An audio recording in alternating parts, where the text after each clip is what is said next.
Good evening, everybody. Sean here from the Detroit Diz, and today is going to be another great video. But before we get started, if you can, go ahead and mash that subscribe button.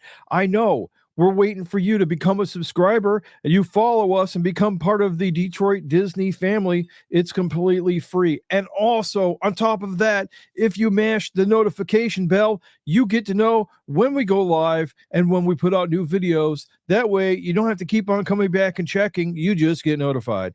Anyways, so let's just go ahead and get into it, shall we? Today, I'm going to be talking about daylight savings time. Some people love it. Some people hate it. Somebody is even asking, why the heck are we even doing it? I guess they would fall into the, hey, let's get rid of this. So daylight savings time just started Sunday morning at 2:00 in the morning on, that's right, March the 10th. And we're now officially until November, unless something happens, we're right now in daylight savings time. I don't know if we're really saving time or what, but we are in daylight savings time, believe it or not. Now, there are some places that do not follow this schedule of daylight savings time. It's not a thing for them. But here in Michigan, we are definitely in it, at least for the time being, that is. Now, nationally, if you do not know, there has been a bill that's been out there, and it gets reproduced probably every time there's a new Senate or House of Representatives, that somebody nationally is trying to get rid of daylight savings time nationally. But now in Michigan, we do have a bill. It's been introduced. It could pass.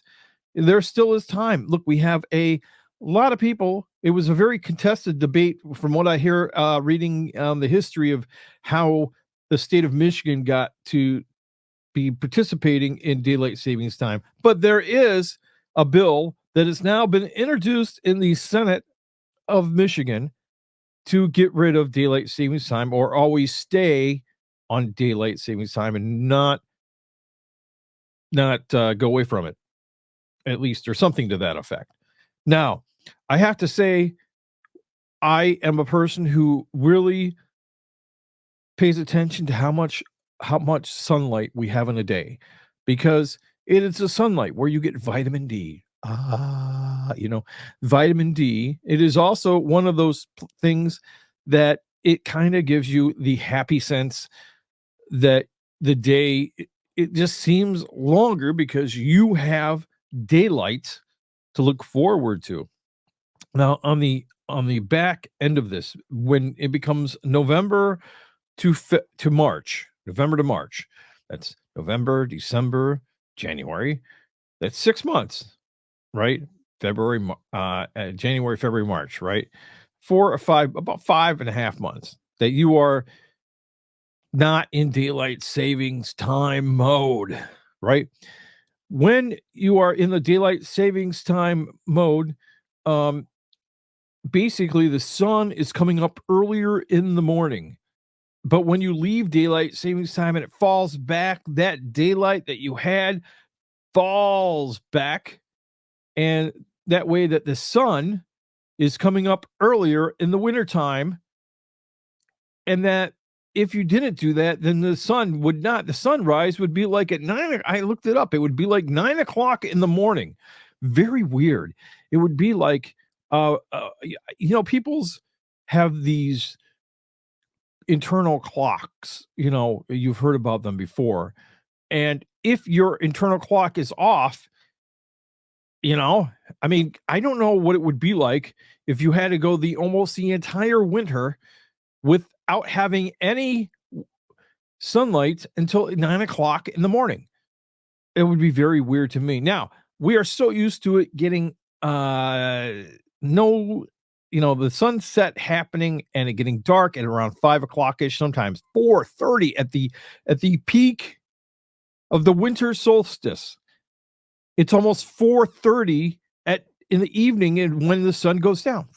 And then you have to remember that part of all of this is twilight. You have nautical, you have civil twilight, nautical twilight, you have, all these different, there's like 3 different types of twilights going on, and each one, it's not completely dark until it past, like, I think it's 6 degrees or something, 12 degrees past the horizon. Anyways, that, you have the golden hour for an hour after the sun goes down. Those are the things. But so that's the great thing. That is the great thing about the having all this daylight savings time, is that in the wintertime you can extend, we get to extend. If we never fall back and we stay at the same time, yes, you would be getting a sunrise later, but you would also still have the extra hour. It would never get dark and any earlier than 5 o'clock or 5:30, about 5:30 ish. There's a great website to go to. It's timeanddate.com, and you can figure out your sunrise, sunsets there, and for your own location, and see where you fall and how it would happen if in case that was the decision of your state, or if the government just overall just said, no, we're not doing this anymore. So what are your thoughts? I mean, your circadian rhythm, it may be off. If they maybe it would help people out, because you wouldn't be changing in the fall and in the spring, and life would just go on as whatever. But would you miss it? And it's a very interesting conversation. I bet it will be highly debated. I'm sure there'll be scientists and farmers and who knows who will be out there testifying for to and or not to change a daylight savings time. Anyways, what are your thoughts on all this stuff? Put them in the comment section below. And for now, you know what it is. Over and out.